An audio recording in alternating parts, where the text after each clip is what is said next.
to this Open Banking Expo Live Panel Debate, the right integration strategies to drive B2B revenue opportunities, sponsored by Torry Harris Integration Solutions.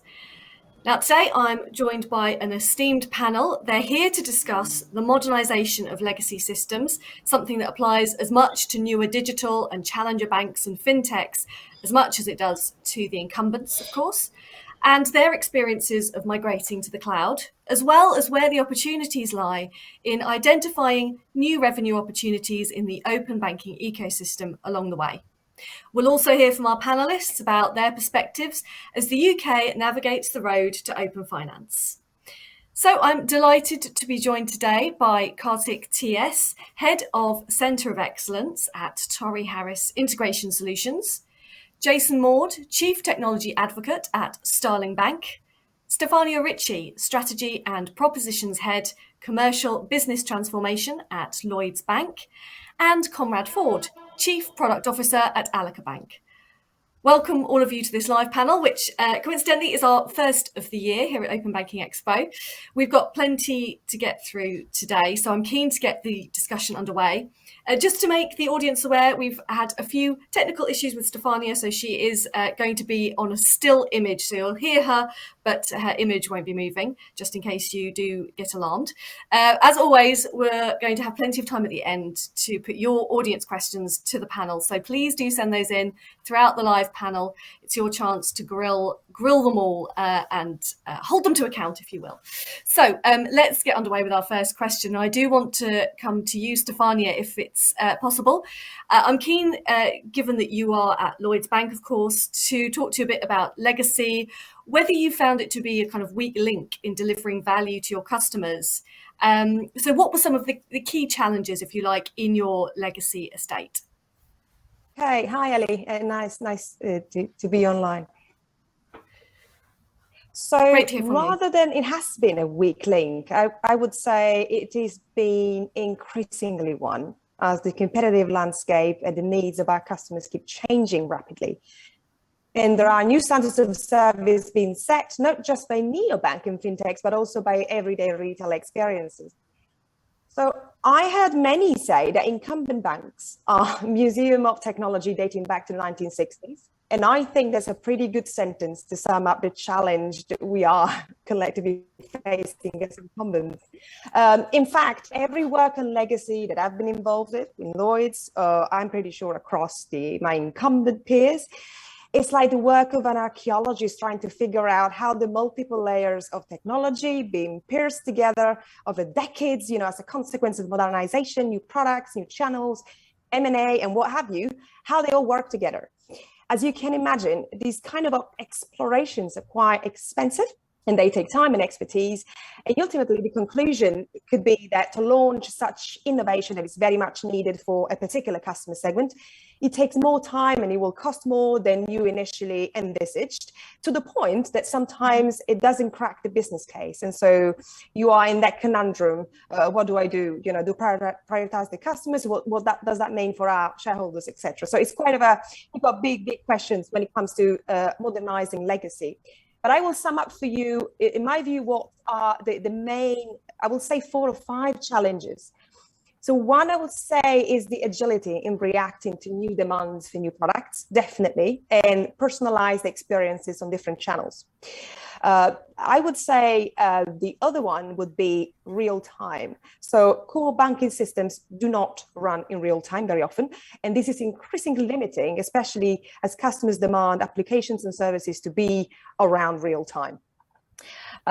The third one I would say is generating value from data that are held within the enterprise. So as very large banks with large market share, we do have lots of customer data, but the way we pierce it and pull it together is not always necessarily the best way to leverage the new technologies that you could use on top of data, like artificial intelligence and machine learning. So these are quite difficult to run on old legacy. And the last one for you will be, maybe last but not least, is the cost to maintain the legacy estate up and running, updated and compliant. Mm-hmm. Great. And look, I mentioned there in my intro about the fact that legacy doesn't just apply to, some of the incumbents. Jason, I want to come to you actually, because, we're talking about legacy here, but you've been able, obviously, not to fall into the legacy trap at Starling as such, although that doesn't mean you don't have legacy tech, right? Well, what I would say is I don't think we do have legacy tech. Okay. This then depends on the question of how you define legacy. What is legacy tech? But to me, legacy is something that you have. I really like Stefania's archaeology analogy. It's something that is old, something that is buried, that you don't quite understand. You have to do a lot of work to try and understand what's going on with it and how it works and that sort of thing. Except oftentimes, unlike archaeology, people are actually still living in the buildings that you're uncovering. So you're still trying to use them as living, working buildings, but you don't really fully understand them. The way to avoid such a trap, and Starling Bank has been growing and using its code base for about 5 years now, 5-6 years, which is roughly speaking about 10% of the time that software has been a commercial concern, around about that. So, we still, software is still a very young discipline. We mustn't forget. So how have we managed to avoid developing legacy? Well, we've, to go back to the building analogy, it's because we've moved away from viewing software as a building and started treating it more like a garden. And the way this is different is that we don't build it once and then say it's done. Right now we can move away from it and leave it. It's finished. Instead, we constantly maintain it. We're constantly going back to our code, de-weeding it, as it were. Planting new beds, refreshing the flowers, watering the plants, and so on and so on. We're constantly doing work on all parts of our system. And that means none of our parts of our system fall into decay. None of them fall into this situation where it's old, it's running, it sort of works, but we don't really understand enough to maintain it. And that is how we've managed to avoid, at least for now, in falling into the trap of getting legacy technology. Okay, I like the gardening analogy. That's painted a nice picture there, Jason. So similarly, I guess with Allica Bank, Conrad, you've kind of started afresh as far as your IT estate goes. So what do you see as the key differentiators of your IT systems that mean you can deliver value to your chosen customer base, which in this case is SMEs, isn't it? Yeah, I think the bit that often gets missed or lost when people talk about modern systems is kind of the really deep foundational layers that make it all possible.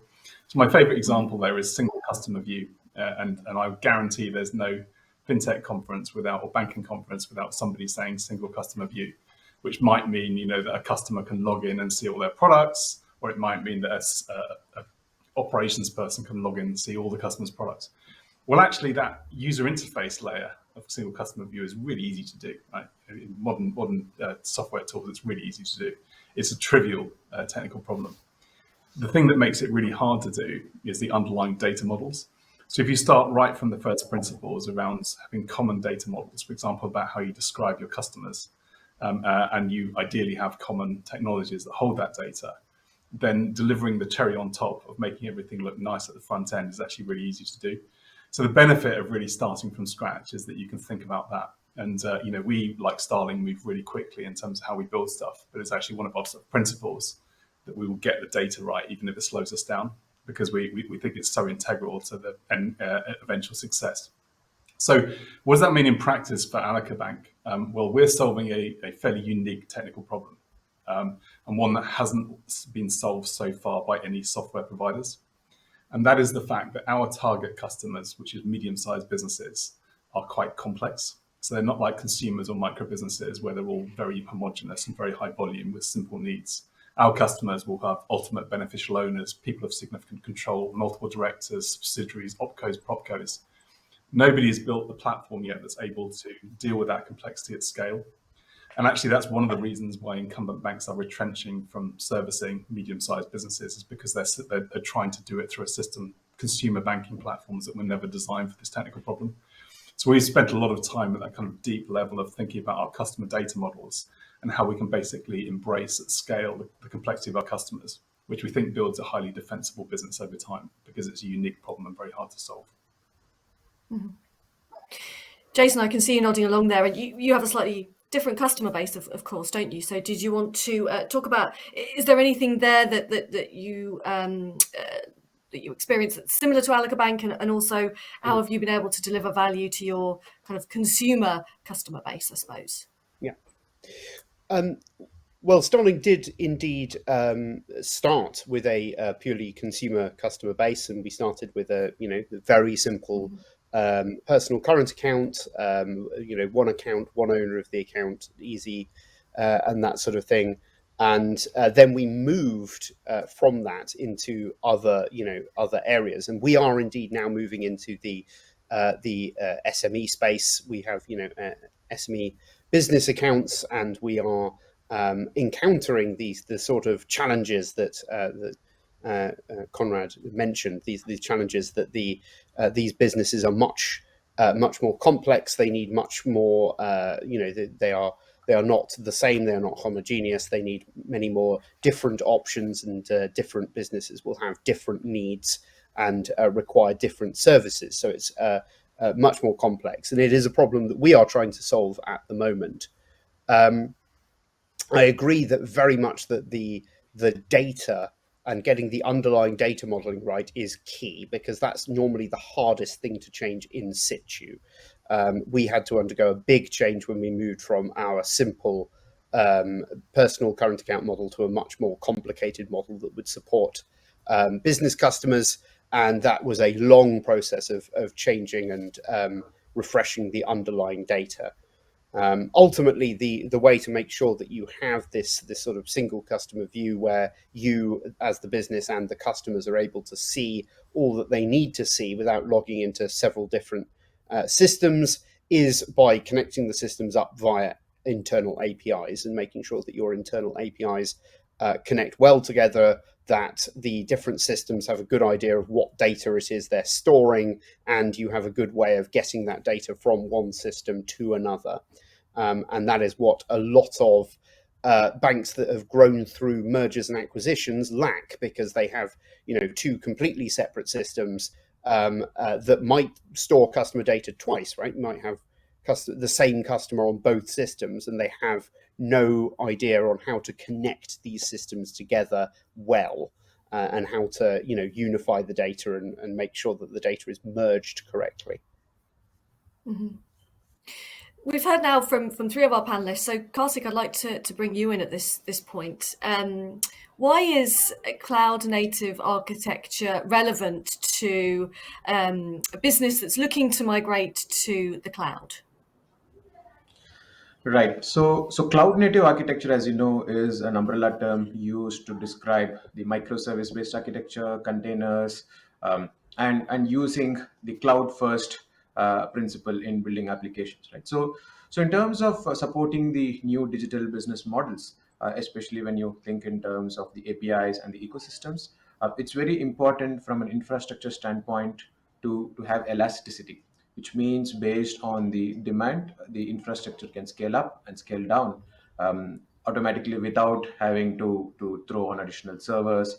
And in the past, when you use legacy systems, I've been in meetings where whenever there's a new business proposition that's being discussed, the infrastructure and the capacity management team will be in the room, and there will be conversations around, okay, how many more CPUs we need to procure, and it's going to take months to procure, right? So gone are those days. So today, in the cloud native environment, the underlying infrastructure is cloud, and the software components on top of the cloud, like your containerization, your containerization orchestration framework like the Docker and Kubernetes, allow you to define rules which can allow your infrastructure to grow automatically based on the traffic.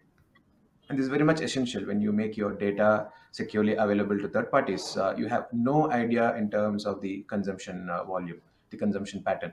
So it's very important that you build in these characteristics into your infrastructure to make it more agile and scalable. And that's exactly what the cloud native architecture brings to the table. Mm-hmm. Jason, is this sort of your experience of cloud and how you've used it? Yes, absolutely. I think that the importance is making sure that you can get the benefits from cloud. Right, there's little point in moving to cloud if you're not able to do this, do this rapid scaling thing, and have this elasticity built in. If you're already on a an on-prem solution or in a data center somewhere, fixed data center, the benefit of cloud is being able to say, oh, this service that we've deployed is much more popular than we expected. Let's scale it up now. Let's increase the size of the running database or the application or what have you, or scale up the number of instances that are running to process more customer demand. Or the other way, you can say, well, this didn't really work. It was an experiment. We tried it and it failed. So now we'll shut it down. And we haven't lost anything. All we've lost is the cost of that exact server time. We haven't had to make a giant outlay for a big server and then worked out that it's functionally useless, right? So you've got this. Cloud allows you that flexibility, but in order to do that, you need to have a system that's very separated out into lots of different bits that you can scale up, scale down, delete entirely as needed. Mm-hmm. Thanks, Jason. Stefania, I'm keen to bring you back in at this point. You kicked us off, kicked the panel off by talking about, the fact that you do have legacy infrastructure, and sometimes that was something of a drag. So I want to hear from you about cloud architecture. We've heard the words elasticity and flexibility used. How have you been able to kind of bring that architecture in, and how has it helped the business? It's a long process. It is a long process. A way I like to talk about this is by that famous quote from Henry Ford that said, if I asked people what they wanted, they would have said faster horses. So one of the approaches being explored was just shift everything on the cloud and leverage that power, that storage, that speed, innovation, agility. But actually, that ends up giving you a faster horse in banking terms. It doesn't provide necessarily all the toolkit to actually innovate, which is what is badly needed. I agree with Conrad's comments on the data strategy. So to get that right in the beginning is extremely important, because I think what we need as large banks is or as an industry, also via open banking and with all the new technology now existing out there, is a deeper redefinition of how products and services are delivered. With legacy infrastructure, delivering complexity to the end consumer, it's challenging, it's costly. And a way to decreasing that complexity has always been to standardize the product set and product features as much as possible. But in a cloud native environment with different data models and in a different way, you can build the product in an entirely different way. Can complexity be actually frictionless at that point and simple to deliver? So internally in Lloyds, we've been debating a lot about what complexity means and how cloud can help actually dissect that complexity and simplify the whole process, but still delivering a service or a product that is quite bespoke for the right needs, for the right customers.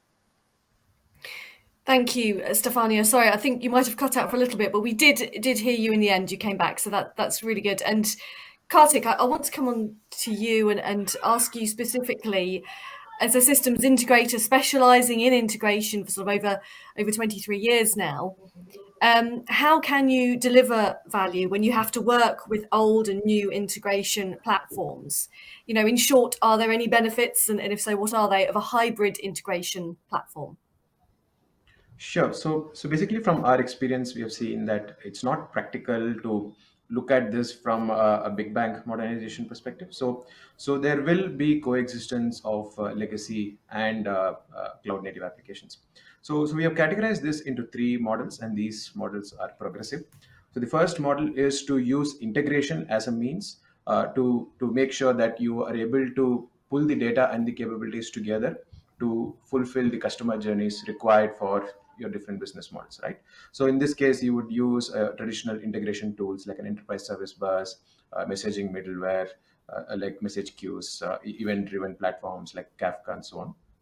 And then the progressive model is building on this model is to use a combination of your legacy applications with the right set of integration tools like adapters to securely pull data out of it, and also build what we call the cloud native components, like modernized parts of your legacy into containerized microservices, and use the integration layer to route it accordingly based on the capabilities required for the customer journeys.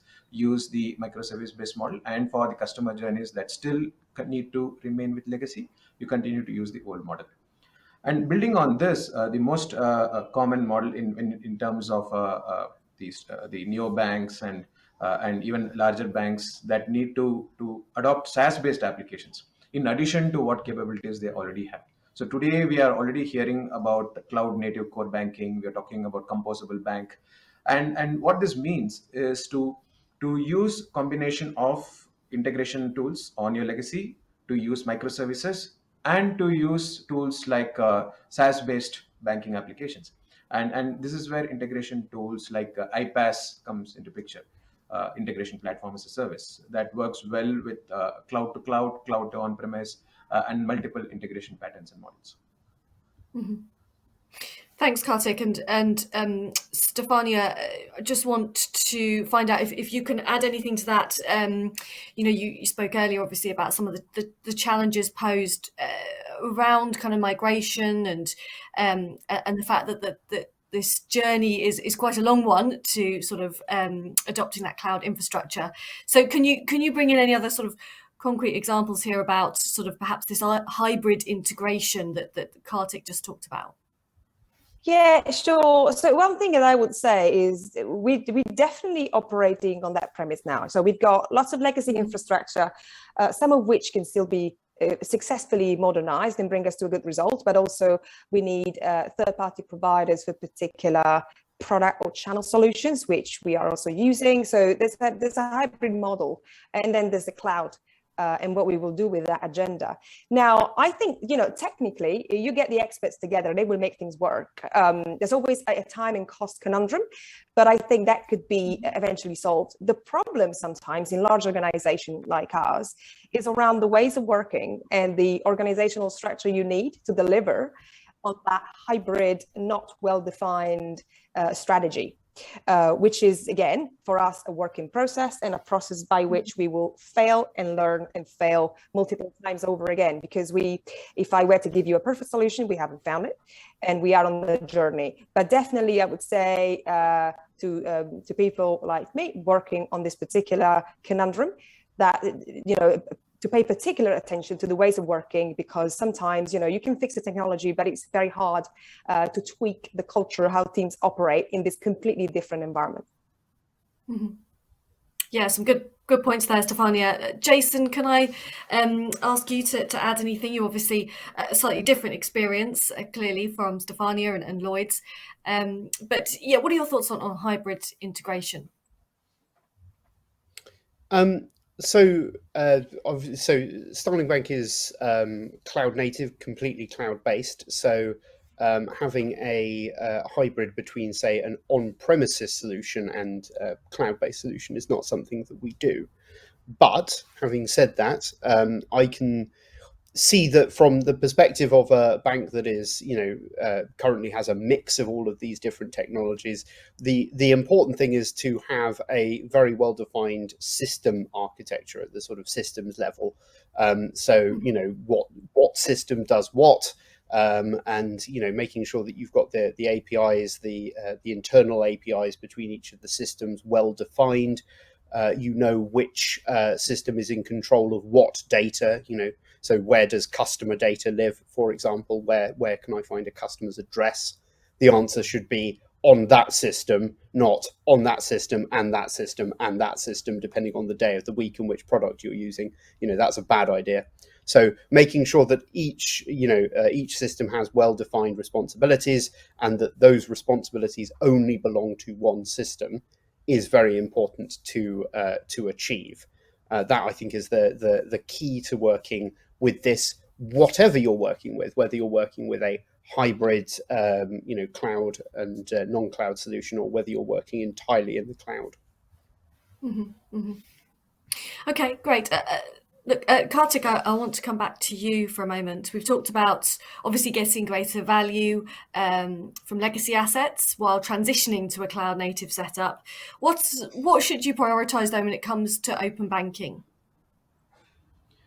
Right. So when you think of open banking, you're talking about building a digital ecosystem in adjacent industry verticals, because that's what the open banking promise is all about. It makes your data securely available with customer consent, of course, so that third-party players in either fintech or adjacent industry verticals can take benefit. So in terms of prioritization, it's all about making sure that you identify your value streams, those customer journeys and business offerings that the business believes that it's going to make a big impact to the bank.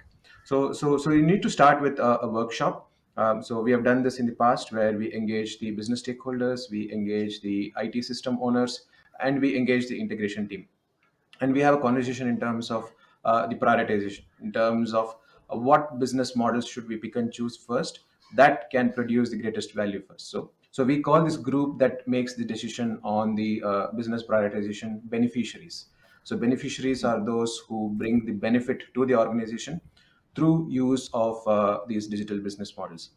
And the enablers are application system owners that either are legacy system owners or the team that manages different backend applications. So they are the weakest link in the chain. I mean, if a legacy is not fit for purpose to fulfill these business models, the prioritization should happen there first.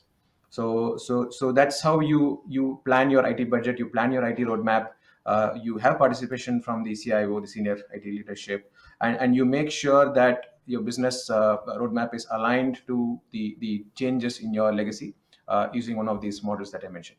And the integration team is what we call the catalyst. So catalyst, as you know, does not change, but it facilitates change. So the catalyst team makes sure that the prioritization is actually planned, documented, and executed through use of the right integration tools and technologies so that we are able to deliver to the business. Thanks, Kartik. And just a reminder to those of you that are watching that you can send in your questions for the panelists. We'll leave some time towards the end to come to some of those. We've had a few in already, so we will get to them, I promise. But Conrad, I want to bring you back in at this point and find out about whether you started your journey to kind of monetize your core offerings using a B2B digital ecosystem, and sort of how you bundle your offerings with that of your partners or your customers to kind of offer a larger portfolio of offerings.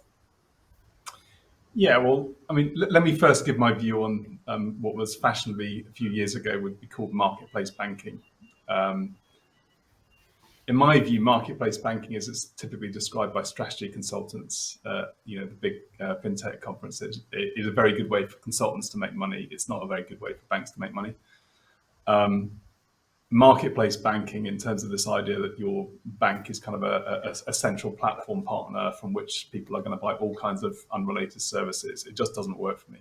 Yeah, and I think I speak quite authoritatively on that because I was actually involved in sort of pioneering businesses in that area that in the end did actually become revenue generators, tens of millions of pounds, but they weren't enough to move the needle for a large bank.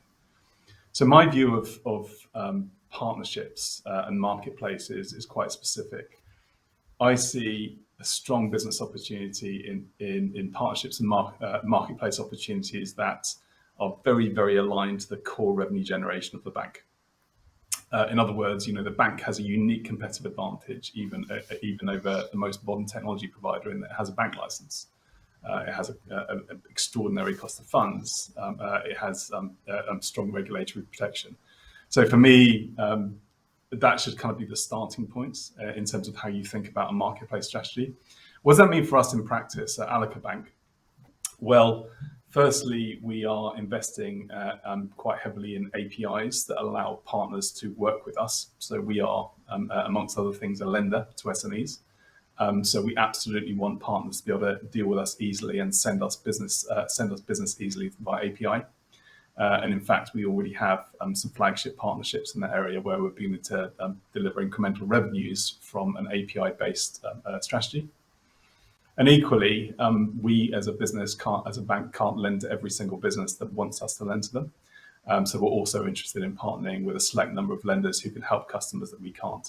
So for us, our kind of marketplace strategy is particularly focused around the core reason that banks exist. But we are very much focused on sort of an API-led strategy to drive that. Mm-hmm. Okay, thank you, Conrad. And I was wondering, I know we've introduced this live panel as the right integration strategies, but Kartik, I'm keen to hear from you if there are any wrong approaches here to driving B2B revenue opportunities, and perhaps if there are, you can explain those. Sure, that's a very good question. I mean, the wrong approach is approaching technology just for technology's sake, right? Because today there's abundance of technologies and there are a lot of frameworks. Even if you take the cloud native part and if you look at the cloud native computing foundations website and the offerings, I mean, there are so many tools and frameworks that the technical folks get excited about and carried away. I mean, we have seen customers making the mistake of looking at the transformation programs only from a technical lens. I mean, while it's important not to ignore the benefits of cloud native cloud technology, I myself come from the technical background. I can relate to the technical folks who think like this. But what's important is to see how valuable a particular technical decision is to the outcome that a bank is trying to achieve. Right? So it's always important to look at initiatives from an outside-in perspective and always look at business propositions in terms of a customer journey-driven approach. If possible, interview the end users, identify the value proposition, identify the value streams, and then work backwards towards mapping it to the required technical capabilities. So that way, if you approach this, you'll know how your integration landscape can evolve. So you can create a more meaningful integration roadmap so that you know that in the phase one, you probably don't need all the building blocks of an hybrid integration platform. You may be able to decide, okay, fine, in my first launch, which could be within 3 months, 4 months, 6 months, whatever. All I need is maybe I can start with an API management platform. Maybe in my next phase, I can build a containerized microservice platform. And then even if you take the microservice world, you have so many technical building blocks like a service mesh, micro gateway. Of course, they have a role to play because they are quite popular and they're widely used. But it's very important to use it when there is a need. So you need to always have the right governance structure in place. When I say governance, I mean it's more of an empowerment framework to empower your technical teams to decide wisely in terms of when to use a particular piece of technology for different integration scenarios. And we have distilled this in the form of a process. We have an integration decision tree that describes different integration scenarios and use cases, be it asynchronous integration, be it batch integration, be it data-centric integration, event-driven integration. So it allows you to pin down to the right integrations tools and building blocks based on your need. And this is how we believe that you can do integration the right way and avoid getting into a pitfall. Great. And Stefania, it seems appropriate to come to you at this point, seeing as you've kind of been through this kind of transformation process yourself. Were there any kind of right and wrongs and learnings along the way? So definitely not an answer for what is a right approach that works for everyone. But I can tell you a way of getting it wrong, or rather making it riskier for a bank of our scale, is to plan for a big bang tech transformation program that, you know, at that date in the future, we're just going to migrate into something different and life will be brilliant. Because for a large bank like ours, it's like a heart surgery. You know, you need to take the heart and innovate, you know, make sure you've got another organ that works very well or better than before while keeping the system alive. Because we've got a huge number of existing customers and lots of compliance, you know, and risk to maintain quite solidly on the old on the core of our customer base. So it is quite complicated, and it has to happen gradually, unfortunately. And it might take less or more time, but it has to be gradual. Also because, as I was mentioning before, business transformation goes in parallel with culture and transformation of ways of working and job types and expertise across the organization. So an incremental approach, firstly focusing on the areas of major gaps or major commercial opportunity, while planning for a deep transformation of the core foundations, is probably more sensible than planning just a big program and let it happen at some point in the future. And definitely, as point of transition to that final state, there will be lots of strategy, such as partnership with third parties, modernization of legacy, new platform models, etc. But this also serves to build confidence in the change and build more agility into the organization. And ultimately, you take bit by bit the burden off core systems gradually. Mm-hmm. Conrad, I can see you nodding along there. Did you want to come in on this? Yeah, I mean, I think the reason that big banks, and I'm certainly not aiming at any banks here, but the reason that big banks really struggle with this is not because they don't have the resources. They have the wrong types of people and they have the wrong culture in terms of how they go about change. So let me just unpick. I mean, let's be clear here. The typical big bank has enough technology people to win a medium-sized war. Yeah. So should they be able to do a minor migration project? Probably yes. So the question has to be asked why they can't. So it's really around the culture of how many big banks, not all big banks, go about these things. So Stefan has already alluded to this. Firstly, there's kind of belief in the strategic transformation program, this kind of like magical silver bullet that delivers in 3 years' time and solves everything. It's an extraordinarily high risk way of doing things, but more importantly, generally speaking, it doesn't deliver. So let's unpick how the big banks typically get this wrong. And as I say, not every big bank. So firstly, they will have a tendency to hire hordes and hordes of analysts and program managers who break down in infinite detail what needs to be done. The right first step is to, as Jason's already alluded to, you spin up a virtual environment and you carry out a proof of concept. You find out whether this works or not. Yeah, and if it doesn't work, you move on. So you should have a bias towards action, but low risk action. Secondly, when they choose external suppliers, they do 150-page RFP documents. All that an RFP process does is tell you which supplier has the best PowerPoint skills. Now, that's an amazing way of choosing a supplier if you're buying a PowerPoint designer, but it's a terrible way of choosing technology. You must get that supplier of technology to show you it can do what they say it can do. Yeah. Scrap the presentations, go again to proof of concept. And then finally, the final decision about whether to move forward with something, a particular go decision, it tends to be made by a group of very senior people in a room who have no day-to-day understanding of what's been going on in the project. But they are the most senior people. So, in Jeff Bezos' terms, everyone looks at the most senior person in the room, the highest paid person's opinion, the hippo, rather than the person who actually knows what they're doing and is technically qualified to make a decision. So it's the way they go about things. It's about, and the right answer is a bias towards low risk, small change. In other words, move things forward every 2 weeks, move things forward in real tangible progress rather than design, analysis and RFPs. Mm-hmm.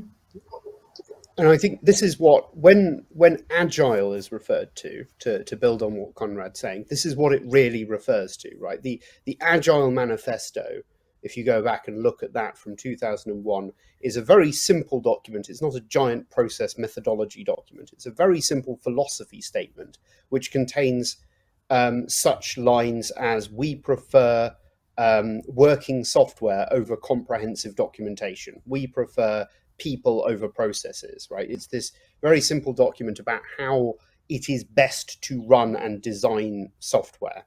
And a lot of the reason that the very big tech players have been so successful, the likes of the Amazons, the Googles, the Facebooks, and so on, is because they've really embraced this way of working. They've really embraced the sort of incremental changes. Actually, the only way you actually know if the software works is by putting it in front of someone. Essentially, I have a good way of measuring whether software will fail. If it's got the word project in it, you're probably doing the wrong thing.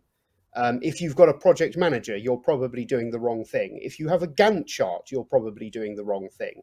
If you have estimates of how long the thing will take, those will be wrong, because ultimately those estimates will have come from a software engineer, and that software engineer will have done one of two things. Either they will have lied to you to give you an estimate that's far longer than they actually need in order to pad it, because they don't really know and they're guessing, and they give you a number right at the top end, or they're too inexperienced to know that they should lie to you. So one of those two things will happen. Or the third thing, which Conrad mentioned, which is the hippo gets asked and just goes, "Oh, we can do it in 5 weeks," and all the software engineers in the room go, "Whoa, we're not doing it in 5 weeks." If you set up a project, then you oftentimes, the project timeline will fix time and it will fix scope. So it will, it'll fix the scope of the project, and it will fix the time and resources needed to deliver. And in that situation, there is only one thing that the software engineers have control over to vary in case the estimates turn out to be wrong, and that is quality. And boy, will they vary the quality. They will shove the quality right down in order to meet your artificial timelines and scope. So could I just add that manage software in project terms. It is a bad idea. Could I just add, by the way, that the FCA, so the regulator of financial services in the UK, recently did an analysis. They analysed a huge number of change activities that have taken place in financial institutions in the UK. So we're talking about a huge volume of data points, and concluded that agile methodologies is lower risk. So the sort of philosophy of small incremental change is lower risk. Yeah.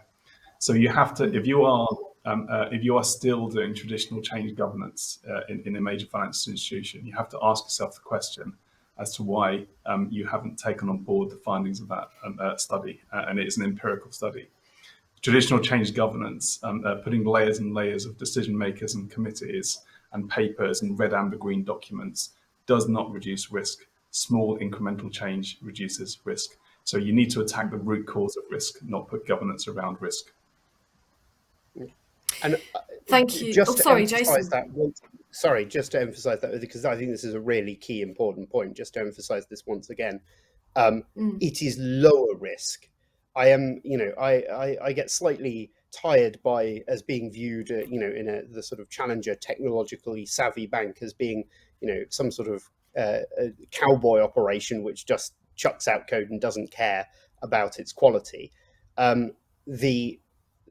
This is the agile approach of doing small incremental changes in an iterative manner towards a target, and continually updating your code is less risky, both in the short term and in the longer term, in terms of avoiding developing legacy traps. So the question for people still doing a project managed based approach to developing software is, why are you taking such a high risk approach? Mm-hmm.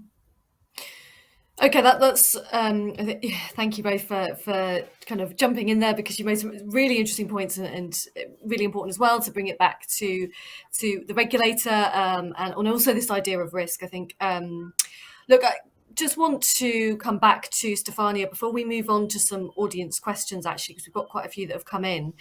Stefania, I'm keen to hear from you, as we transition in the UK anyway from open banking to open finance.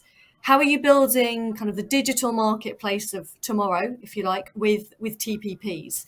Perhaps you're already using, a digital marketplace for commerce, but keen to hear from you on that.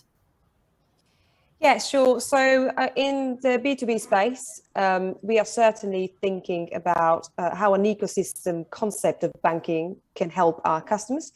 Now, I agree with Conrad that the marketplace should not exist for its sake. It has to be something that solves a problem for key customers and is commercially viable. I think for a bank like ours, with a very big purpose to help Britain prosper, help Britain recover, naturally the SME segment, commercial bank segment, is quite important. What we've done, which is publicly out there, is we have partnered with a third-party provider of an accountancy software. We connected via API into our main business current account. And so this is our first step that was 18 months ago, our first step into an ecosystem type of play for small, especially small businesses, to help them stay on top of their finances. Now, the next step has been also to pilot another partnership with a third-party provider into a digital cash flow management and invoice financing platform. And the ideal combination of these three things, so your core banking, your accounting software, your cash flow management, should work all together seamlessly to deliver better insights to business customers, solve them big problems such as their HMRC return and VAT returns, estimate how much they will need to spend on those items, and also keep in check their cash flows projection. While with cash flow projections, keeping in check their expenses and what's coming down their way. So I think the way we've approached this problem of ecosystem model is truly to solve pain points for our customers. And we know small business customers spend the majority of time doing their banking and their admin, and nobody wakes up happy to do their banking in the morning, but they definitely have to do it. And so in a way, an ecosystem style, which is truly digital, helps customers, is invisible to business customers when it needs to be, delivering you nudges when it's needed. So it appears to be visible when the customer actually needs their insight. So this is the type of thing we want to deliver. And as you can imagine, there's a broad agenda of things we are exploring. Open banking is a fantastic tool to actually, gather together all this lovely data to help us lend more credit to customers and have better insights into their spend. Thank you, Stefania. Sorry, I think we've just lost you a little bit there, but let's bring in some of the audience questions, because as I say, we've had quite a few. First of all, we've had a question, and I think perhaps we'll come to you, Jason, first on this. How important is the API world of open banking / open finance in a bank's integration strategies? So APIs are, definitely a very important technology here. So being able to connect your systems to other systems, which allows customers to have control of their data and move their data around where they would like their data to be moved around, is very important. It's critical. I think that the bank of the future, if they don't really have any APIs to connect to other things, it will be like a bank of yesteryear saying, "I'm sorry, we don't offer services at ATMs. You can't use ATMs," and everyone will go, "Well, why would I use you as a bank if I can't use an ATM?" It'll be the same thing with APIs, right? People will want to transfer their data around, especially business customers who have to, who have a complex landscape where they have to move data around between, as Stefania mentioned, various different packages and pieces of software. Open banking specifically, I think, is lagging behind a bit where APIs need to be. It specifies a bare minimum that you'll need to have an API, but you can advance APIs far beyond that. And Starling Bank's publicly facing APIs do much more than the open banking specified APIs do. So I think it's a good start, but I think it's nowhere near finished, and will need to be constantly updated and improved and so on as things go. Yeah, Conrad, perhaps you can add to that. You obviously have your customers are businesses, SMEs. So let's hear from you. Yeah, I mean, I'd really like to endorse what Stefania was saying, actually, in terms of the product roadmap or API roadmap that Lloyds is looking at. I think is the way to go. The kind of propositions and services that are enabled by open banking that Stefania was talking about. So, for example, integration with accounting software to make financial management and tax easier for SMEs. Equally, integration with for better working capital solutions, so you can get better pricing, better risk management, and lower cost to serve for products like receivables finance, which the current incumbents are very, very manual processes and unnecessarily so. So it's those kind of, for me, it's about those services that are very relevant, not just to the SME, but they're also very relevant to the activity of banking. So in other words, they enhance your banking service. And I think what we'll see over time as a result of open banking is you'll see more and more very, very niche specific or sector specific or business stage specific services that are built on top of core banking. So a nice example there, for example, would be Coconut. So Coconut is an app aimed at freelancers. It makes things like saving up your tax and doing tax returns a lot easier. Their original business model would have been to have their own sort of payment account with a card. Now they're very much about sitting on the open banking layer of a major bank. So they're overcoming the challenge that is often difficult to get a business to switch bank account by saying, we're giving you a specialist layer that makes your day-to-day banking for your particular type of activity much easier and much better. I think we'll see more and more of that. In other words, very specific, niche, sector-specific, stage-specific things built on open banking, I think will be where we see the world going. Great, and I believe we have Stefania back, so I am going to come to you on this question because Conrad mentioned there that Lloyd's own API sort of journey. So yeah, I just remind you of the question. It's how important is the API world of open banking or open finance in a bank's integration strategies? It's absolutely important.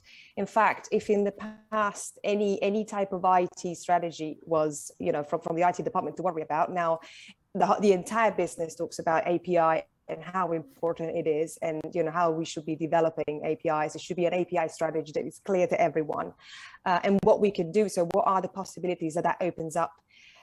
If you think about our mission as a bank, again, to help Britain prosper, things like financial inclusion and be more aware of where vulnerabilities exist in any type of customer base, you can truly enable it with API and open banking, because you can gather all the information you need, whether that's a financial product or a non-financial product, pull it all together and just make sense of it in a completely different light.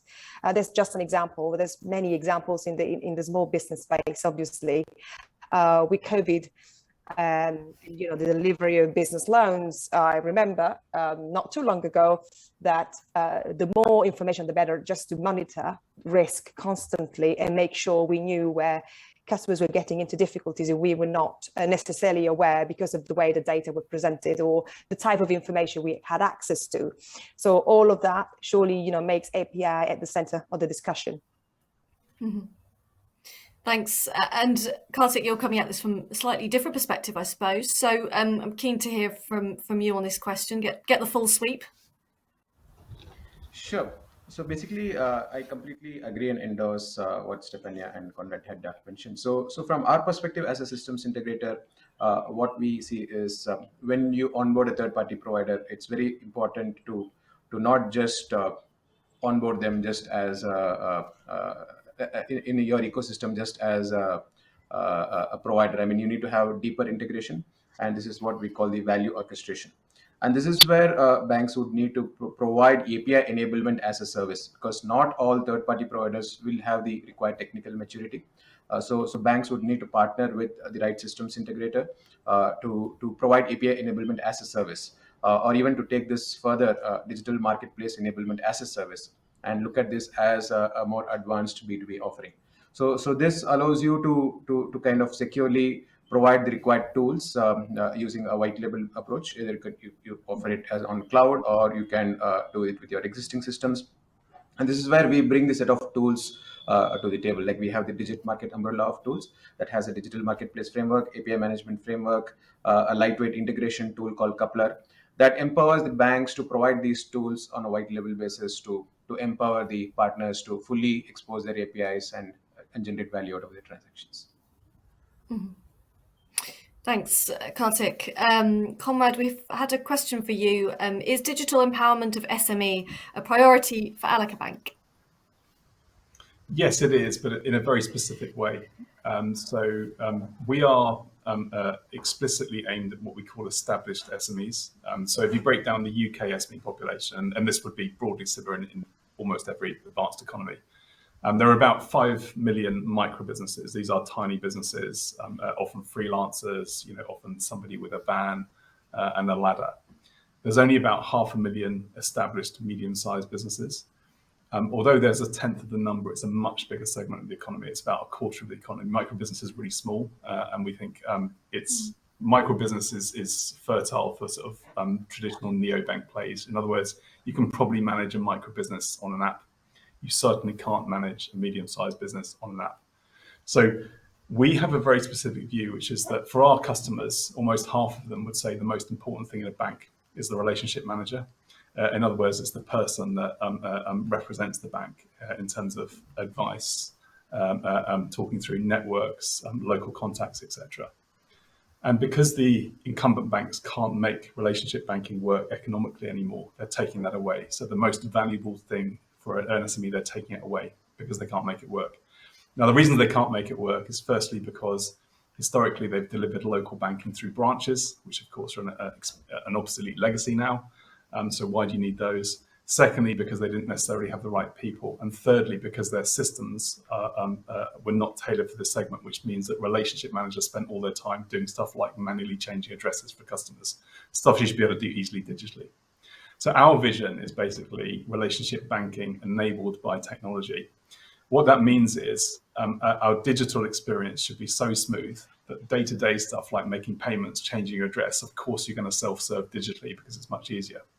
We unequivocally and unashamedly want a relationship bank for important moments in an SME's life. When they need to raise finance, for example, when they want to talk through the consequences of buying the premises or buying 10 more vans, we want to be there. So we are relationship banking enabled by technology. So in other words, instead of having a traditional bank manager in a branch, why can't a relationship manager come to you and talk through your cash flow on an iPad? That's our vision. Mm-hmm. Okay. Great, thank you for answering that question. And look, we're really close to running out of time, but Jason, just very quickly, I just want to come to you with a final question about what you're doing to create kind of personalised omni-channel experiences for your customers who are mainly SMEs, but as you alluded to earlier, obviously more and more kind of in the SME space as well. Mm-hmm. So when it comes to personalisation and omni-channel experiences, our philosophy is that this very much has to be customer driven. We really want to give the customer, be that a personal current account customer or a business customer, we want to give them options as to how they want to interact with their finances and so on. Oftentimes the talk about personalization gets very driven down about how can we, the bank, personalize a customer's experience for them. And I think that's the wrong approach. Don't try and guess what your customer wants for them. Allow them to define it. Allow them to work out how to do that. And for complex entities like medium-sized businesses, that might take place in consultation with someone at the bank, but ultimately it has to be the customer's decision about how the personalization works. So give them options, use the digital technology to enable those options and enable lots of different ways of viewing finance, but make sure it's customer driven. Great, thank you so much, Jason. Unfortunately, we've run out of time for today, so I want to thank all our panelists, Kartik, Jason, Conrad and Stefania. Special thanks to our sponsor, Torry Harris Integration Solutions, and thank you all for watching and sending in your questions. This panel will be available to watch back on demand via openbankingexpo.com. Goodbye for now.